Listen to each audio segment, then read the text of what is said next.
Today's episode is brought to you by the Nuance Dragon Ambient Experience, or DAX for short. This is AI-powered ambient technology that helps physicians be more efficient and reduce clinical documentation burden. Don't we need that? Everyone Oh does. my God, we need that so bad.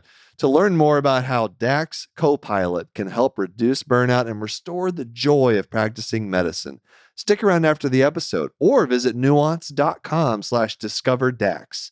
That's nuance.com/discoverdax.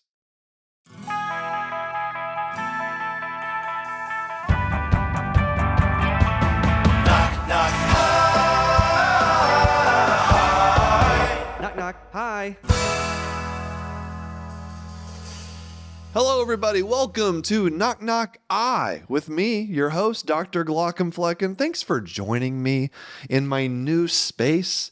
We moved, and so we have a new recording studio. I'm doing air quotes for those of you who are just listening to me, because it's just a spare room, and it's very boring and bland. I have nothing on the walls, just a wood door behind. That's where all my props are. That's my prop closet. I got a prop closet now. I'm so excited about that. But I have nothing interesting for you all to look at. So if you're like watching or listening and you're tired of looking at my face, I'd like to have something else for you to look at. But no, right now it's just going to be me. But I'm excited. I got all the equipment set up correctly. I think it seems like it's all doing well. Hopefully my producers don't get mad at me because I screwed something up. But I hope everybody had a great day at work. I'm recording this on a Wednesday night, and can I just, before we get to our eyeball topic of the day, can I complain about something that's very unrelatable to the vast majority of the population? Today, we were a bit short-staffed during clinic, and I had to get through my morning clinic without a scribe. Yeah, that's right. I had to document everything on my own. I had to type. I had to select orders. I had to press the space bar a bunch of times. I had to click furiously.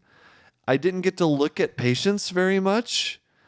Is this what a non-scribing world is like? I had forgotten how terrible it is. I told you this would be unrelatable. Many of you are like, "Are you kidding me right now?" But I warned you. It made me appreciate what most healthcare professionals go through who see patients, because it was challenging, and it made me want to die inside a little bit, because I don't know. I felt like I had 1,000 more things to do, because medical scribes do 1,000 things, but it was all on me because we were short-staffed, because somebody was out sick or something. I don't know. And my team did a wonderful job. The techs did great considering the circumstances. They were waiting on me to finish up, because I was a little slow, and I don't know. I hope that never happens again, but inevitably it will, because we're on next gen, and there's always like outages from time to time, and that always screws things up. But I do appreciate my scribe. I'm resigned to the fact that you cannot go backwards. You cannot go from a scribing world to a non-scribe world. It doesn't work like that. It's like going from a 5-day work week to a 4-day work week. Once you've experienced that drop in a work day, I work 4 days a week, full time for an ophthalmologist, by the way.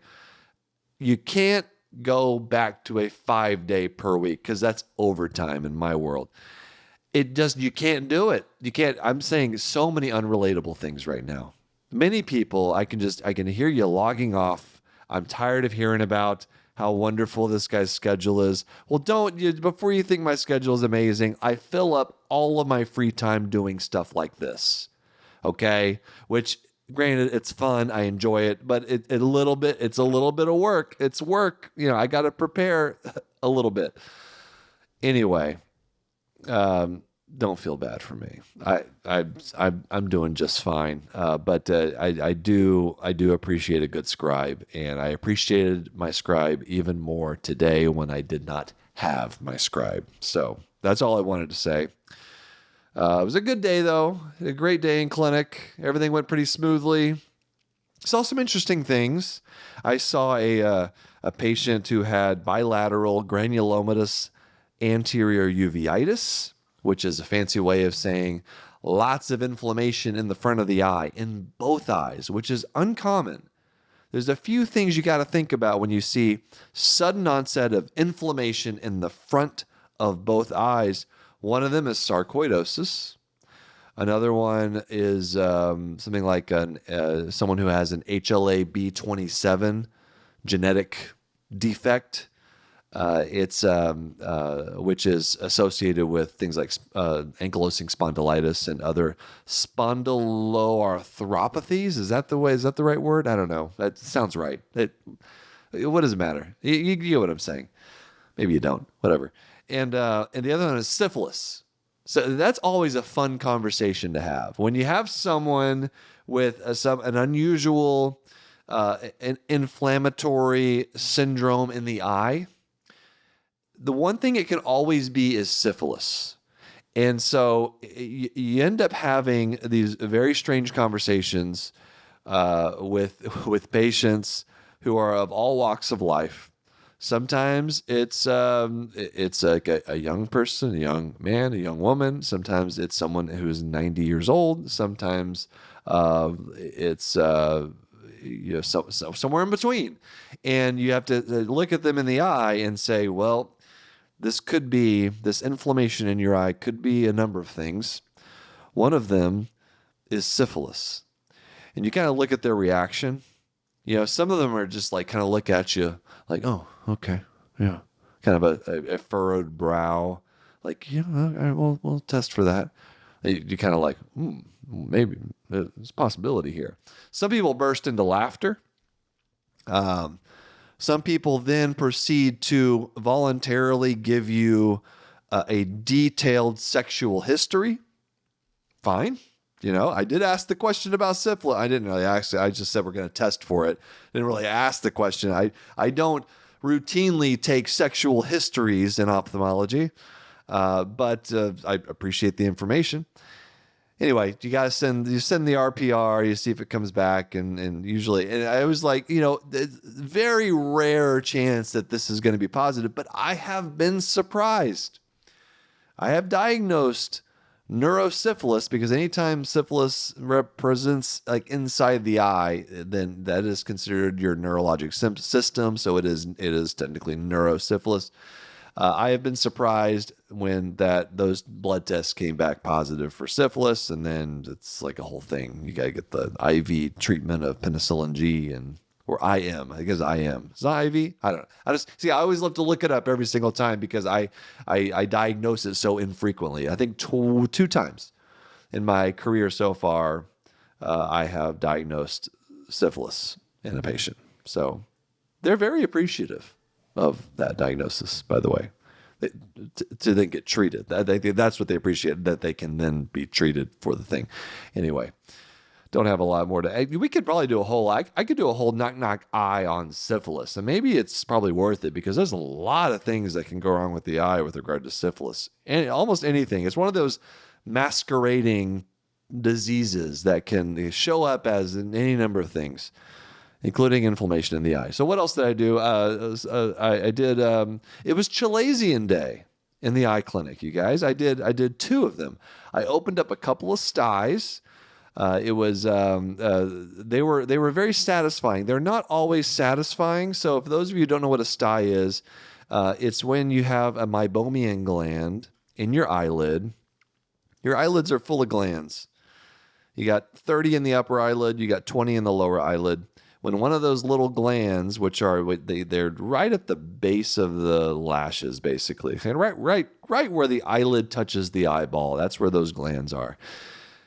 If one of those gets plugged up, the oil swell, it just builds up in the eyelid. You get this big red angry bump on the eyelid. All right, that's a sty. If those don't go away with hot compresses and sometimes steroid eye drops, then we just make an incision, open it up. I did 2 of them today. They're very minor procedures, but they're also very satisfying. They're not always satisfying. These, I opened them up. All this oil came out. It was great. Just the immediately relief. The big bump was smaller. I was like, oh, God, this is great. Sometimes they've been there for so long, they get all scarred in, and it's just you don't get much out of it. It's just not as fun. Not as fun. I realize this sounds very strange to say it's fun to cut open a lesion, but it really is. You can come on, think about it. Like those of you who are big fans of Pimple Popper MD, you get a little bit of satisfaction seeing stuff get expressed out of a lesion. Kind of a similar thing, although I think styes are much less gross. Depends on how you feel about eyeballs. So anyway, that was my day. Good day. It's an unusual week because I don't have surgery this week. I was booked out and then I booked back in and I couldn't get my surgery slot. So I'm in clinic 4 straight days. Again, things that that nobody is going to feel sympathetic for. But it's hard to do 4 straight days of clinic because it's a lot of patients, 30, 40 patients a day for 4 straight days. It's a little taxing. All right. So let's talk about, hey, you know what? Let's take a quick break and then we'll get to our topic for today, which is complications. All right, we are back. So I want to talk about complications, in particular regarding refractive surgery. And the reason that I thought this would be good, because I already did at least a part of an episode talking about LASIK and PRK and should basically answering the question, should you get LASIK? I've addressed that already, so I'm not going to rehash that. You can go back in this feed and look back at the Knock Knock Eye episodes and you'll find it there. It's all about LASIK. But I thought I'd focus a little bit more on complications around these types of procedures. And the reason that I want to do this is because I saw a TikTok that was heartbreaking. And I've heard these types of stories before. They get a lot of traction. They get a lot of attention because people are devastated by this. And there was someone who had LASIK who then developed debilitating neuropathic pain as a result of that LASIK. And there are people who are there's Facebook groups for people, like support groups. It's very bad. Imagine you just constantly have this burning, awful pain. And it doesn't allow you to open your eyes very easily. You're extremely light sensitive. And it's a known thing. And so, what I thought I'd do is let's just talk about eye complications from surgery. And I'll focus a little bit on refractive surgery because that's what brought this up. To frame this discussion, let's go through the history of refractive surgery. Yeah, I promise you it's more interesting than it sounds. It's not. I'm not a historian of the eye, but there's a few interesting things to point out. So refractive surgery, and when we say refractive surgery, we mean taking an eyeball that belongs to a patient that's a perfectly healthy eye. Healthy in the sense that there's no pathologic process. Now, these patients are typically very myopic, so they're extremely nearsighted, so they don't have good distance vision. I wouldn't consider that. Sometimes myopia can be pathologic if you're like over a -8 or a -9. But generally, just normally functioning eyes, they're just nearsighted. Okay? So refractive surgery involves taking an eye like that works perfectly well, and you're doing surgery to it to try to improve the vision and make that person less dependent on glasses correction or contacts. That's refractive surgery in a nutshell. Refractive surgery really began, the modern version of it began in the 1970s. There was this guy, Dr. Fyodorov. I think he was Russian. Maybe not. I don't know. I'm assuming based on his name, but I probably shouldn't make that assumption. I don't know where he's from. But in the 1970s, he saw a young nearsighted boy who had corneal injuries that were caused by glass fragments. So glass fragments had cut into his cornea. After the injury healed, this doctor found the boy's vision, uncorrected, was actually better than it was before the injury. And he theorized that those cuts that glass had made in the cornea flattened the cornea, because part of why someone is nearsighted is because the cornea is very steep. The cornea is that clear tissue over that in the front of the eye. It's like kind of a dome shaped, right? Well, if it's a really steep dome, like it's really steep, then you're going to be more nearsighted because that will bend light, refract light more, and cause you to be nearsighted. If your cornea is flatter, then you're not as nearsighted. You might be farsighted, which is the opposite. So what he theorized was that these cuts that this kid had suffered from his injury actually served to flatten the cornea, making him less nearsighted, allowing him to see a little bit more clearly in the distance. And just like most things in medicine, people thought he was nuts.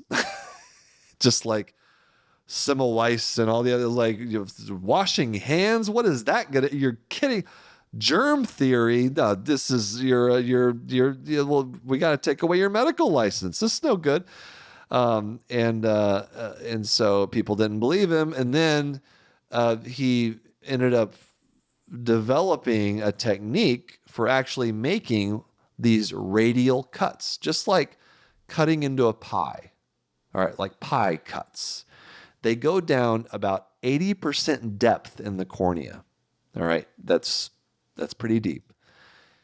And you do them in a pattern like a pie. All right, you can do 4 cuts, 8 cuts. Some people even get 12 cuts, 16 cuts. Anyway, you do a number of cuts based on, and there's this whole algorithm that people used to use.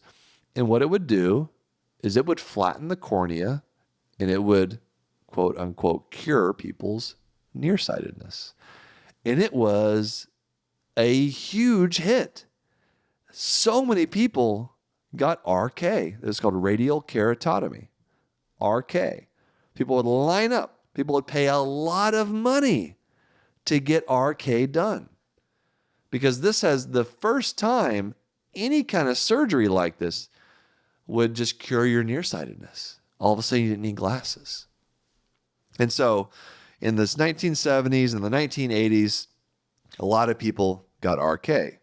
And then you started to see over the years that people would, the cornea that was flattened from the incisions, it began to flatten even more and more and more. It was becoming too flat. And patients were now not nearsighted anymore. They weren't even emmetropic, which means you have no correction, you have perfect vision. They were becoming hyperopic instead of myopic. They were becoming farsighted, which in some ways is much worse than being nearsighted if you're highly farsighted. The cornea was flattening too much. And it was because those radial incisions were destabilizing the cornea. And so you had patients coming back after a few years, sometimes 10, 15 years later, and they had significant amounts of astigmatism, and their vision was just dramatically getting worse and quickly. And so once this started happening, RK fell out of favor, as you can imagine. And then in the 1990s, I think it was about 1991, was the first LASIK surgery, because someone had invented what's called an excimer laser. It was basically a laser that allowed you to ablate, remove tissue in the cornea without causing permanent damage to the surrounding tissue. So just a way I don't even think it was made initially to do LASIK. It was for other purposes, but it was applied to the cornea to reshape the cornea. So instead of making incisions and flattening the cornea, you were just using this laser to basically remove some of that cornea tissue, reshape the cornea in a way that allowed you to see clearly, that took away that nearsightedness. It flattened the cornea in a different way using a laser. You didn't have to make these barbaric, horrific cuts in the cornea. You could use a laser, a fancy laser. This was the birth of LASIK. And then another procedure that was using the laser as well was something called PRK, photorefractive keratotomy. In fact, that was the first version of this using the laser. PRK is when you take off the top layer of cells and you use the laser to ablate the cornea. You remove the tissue from the cornea. The downsides to PRK is that it's painful because you're basically creating a big corneal abrasion, and so it takes a bit more time to heal. And then someone came along and said, wait a second. Instead of removing that top layer of cells and doing PRK, why don't we do this other procedure where we create a flap in the cornea? And then we open up the flap and we do the laser underneath that flap, and then we put the flap right back on top of the cornea. Now we're not creating a corneal abrasion. It's not going to be painful for the patient. They might even wake up the next morning in their 2015 perfect vision and they have no pain. How amazing would that be? And it was amazing. It was amazing. People woke up 2015 vision. And there have been different iterations and different technology that's made it even better. It used to be like kind of a manual creation of the flap. Now we have a laser that can make the flap. We still use that excimer laser to do the ablation. So it's gotten better over the years, but that's still the version of laser refractive surgery that we use today. And it's not perfect, because no surgical procedure is without complications. And the reason I talk about RK first is because every specialty in medicine, if you go through the history of that specialty, that history is littered with obsolete and abandoned procedures. Sometimes they're procedures that harmed people. RK is one of those procedures. There's another one that was called Hex-K that tried to do the opposite of RK. It tried to use incisions to actually create myopia. That was even worse. That lasted maybe 3 years. Then people realized, oh, this is terrible. This is hurting people. There are so many examples of these types of procedures that we don't do anymore. When we do cataract surgery, we put an artificial lens in the eye. There are dozens of types of artificial lenses that we don't put in people's eyes anymore because of the potential for complications. So how does this relate to LASIK? There are complications from LASIK and from PRK, but particularly for LASIK, that we know about. And there are some complications, I think, that didn't really come to light until later, just like RK, just like this. And one of those is patients that have this neuropathic pain, this severe pain that sometimes leads to suicidal ideation. It's that severe. And this is with a lot of surgical procedures. Sometimes, like, we don't know what the effects of those procedures are going to be like 20, 30 years down the road. What we can do is provide adequate informed consent to our patients.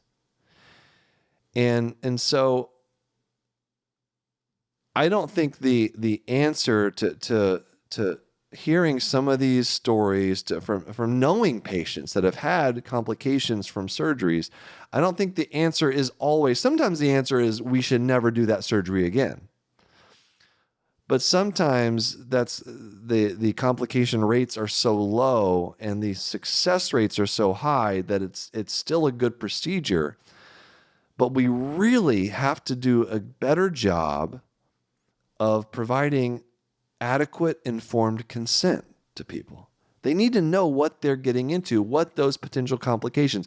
I've caught myself over the last few years being like, well, maybe I won't do as extensive of a consent for cataract surgery because I've done 5,000 cataract surgeries. Like this patient's eye is normal. It's going to be fine. Like, do I really need to? Maybe I can truncate this conversation, not go over some of these potential complications.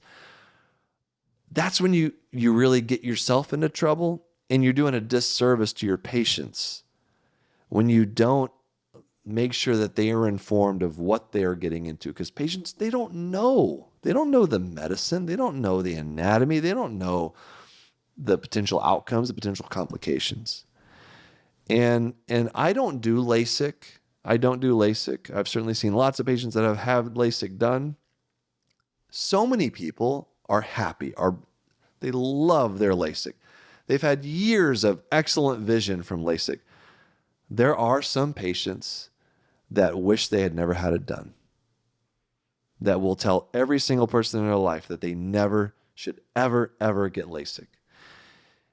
In 20 years down the road, we may have an alternative that makes LASIK obsolete. I hope we do, because that means medicine is moving forward. That means we're getting better at things. Right now, LASIK is the standard of care, I would say, for refractive surgery, LASIK and PRK. There's pros and cons to each one, and there's reasons why you would go LASIK, there's reasons why you would go PRK, and that's a different discussion. But in the end, the informed consent is a huge part of this. People need to know about that risk of neuropathic pain. They need to know about that. And it's up to the surgeon to take the time to have that conversation. Anytime you do surgery on a person, I think the stories around this type of the neuropathic pain, this type of complication with LASIK is even more scary to people, because you are taking perfectly healthy eyes that see 20/20.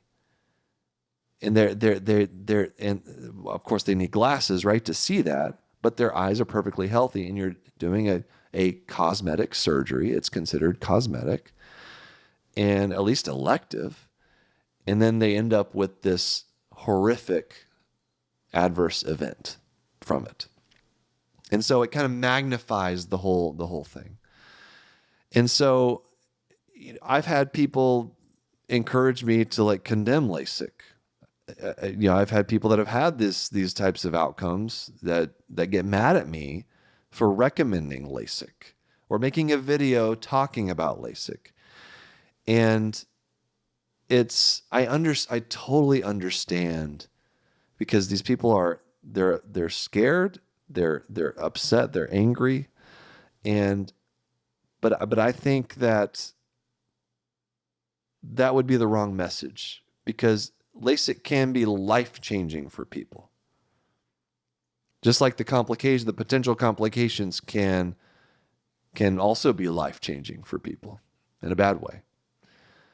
And that's why it's so important for any time before you undergo any kind of surgery, do your due diligence, both on the physician side, the surgeon side, and the patient side, to learn what you can about what you're getting yourself into. But it's really up to the surgeon to make sure that you're all on the same page. And so that's why I don't skip on the informed consent. I make sure that I answer every single question that patient has. I let them know what are the most common types of side effects from any given surgery. All right. And I try to get all of them. I think it's that important. So those are my thoughts about complications from LASIK, and really just complication, just the informed consent process. And that's just such an important part of everything we do in medicine, because we have people's lives in our hands. Not me, I'm an ophthalmologist. People's eyes are in my hands, right? So I want to do what I can to make sure everything is safe. And that's honestly like what our goal is we want to help people see better. That's really what we want to do. Are there going to be physicians out there that are just really motivated by money? Of course there are. That might sign patients up for LASIK who probably don't qualify for LASIK, who don't have the right eyes for LASIK. Yeah, I'm sure there are. Of course there are. Every specialty has bad actors. And it's, you gotta talk to people, read reviews, get second opinions if you need to, but you need to feel comfortable with your doctor before undergoing a procedure like that. Whew, that was a lot. Okay, and a serious conversation too. It was so serious, but I saw that video and that poor guy, and I really do feel for him. And there are some interesting things that. So that big complication, the scariest complication around LASIK is this neuropathic pain, which is related in a lot of ways to dry eye. So dry eye is a known side effect. We've known about that for a long time, and there's things we can do to treat that. So many things. Dry eye is this emerging field where there's all kinds of stuff going on, all kinds of research, new modalities, treatment modalities, and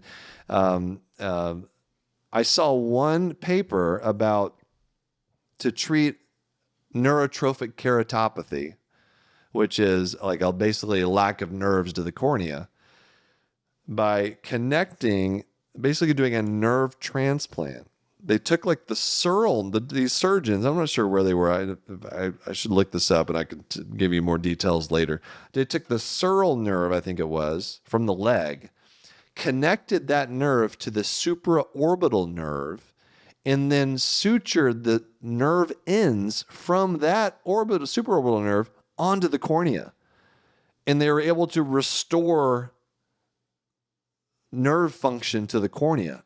Amazing. Like, this, absolutely amazing. Now, this was like a multidisciplinary. There were like 3 surgical teams. So it's not practical to be able to do that, like for everybody with neuropathic pain or neurotrophic corneas, but it, like proof of concept kind of thing. Like, wow, okay, maybe what can we do now? What's the next step we can take with this? So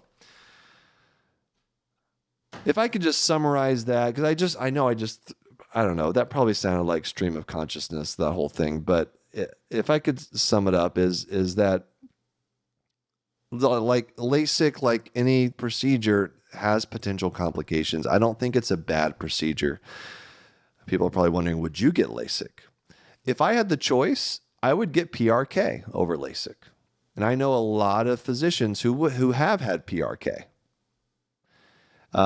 because it has a lower risk profile, because you don't have that flap. You're not cutting a flap in the cornea.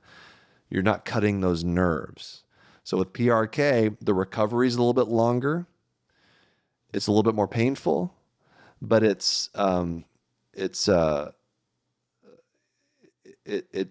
just has fewer potential complications. That's the bottom line for me in terms of PRK versus LASIK. That's what I would encourage my family members to do is go with PRK. And it's easier to qualify for PRK too. That's the other thing. LASIK, there's more potential exclusions to a patient, where you wouldn't qualify for LASIK, but you would for PRK. So it's just easier to get PRK done. And then the other thing is, and this is the last thing I want to mention is how to approach or interact or talk to patients that have had complications. Because I've had complications. Every surgeon, you can't. If you do surgery, the only way to not have complications is don't do surgery. Every single surgeon has had complications. don't believe them if they say they haven't, because they have. And the most important thing is, number one, you never lie to a patient. In some of these stories that I've heard from these LASIK complications, you hear like the patients feel like they were deceived. They weren't told the truth. They talk about their doctors lying to them. I don't know the details. Like I'm hearing it from the patient, but I do know that it's always wrong to lie to a patient. And that patient who had that complication, they need you as the surgeon who did the surgery. And so you don't push them away. You embrace them. You embrace that patient. You help that patient whenever they need it, whatever resources they need. If you can't figure out what to do with that patient, you find someone that is willing to help, that can help that patient. All right? You don't avoid seeing them in clinic. You take their phone calls. Give them your cell phone number if you have to. I've done that a couple times. You got to be there because so much of the anger around these types of problems, and they're always tricky situations, right? No one wants to have a complication, and no one wants to give a patient a complication. But when it happens, one thing that just causes animosity and anger is just a lack of communication. You just got to communicate. You got to be there for that person. I don't know. Those are my thoughts on complications. I don't know. Maybe I've talked about that on this podcast before. I don't know. I think it's such an important topic though. And I wanted to frame it around this whole LASIK thing. So, let me know what your thoughts are. If you don't agree with what I said, anything I said, I'd love to hear, give me some feedback. It's a complicated topic, and I'm just one voice, right? Talking into a camera, talking to all of you. And so I'd love to hear what your guys' thoughts are. Feel free to give me your LASIK story or any eyeball story, I'd love to hear from you. So let me know. And then, we'll have I gotta brainstorm some more. Other ideas for Knock Knock Eye episodes, obviously, like what eye diseases you want to hear about. I already wrote down syphilis, so I'm going to plan on having something on syphilis. And I guess that's it for today. All right, so thank you all for being here. You can email us knockknockhi@human-content.com with any of those episode ideas. I'm your host, Will Flannery, also known as Dr. Glockenflecken. Thanks to our producers, Aaron Corney, Rob Goldman, and Shanti Brook. Editor and engineers, Jason Portiza. Our music is by Omer Benzavi. Isn't that great music?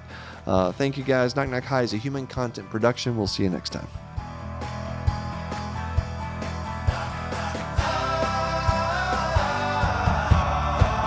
Knock, knock, goodbye.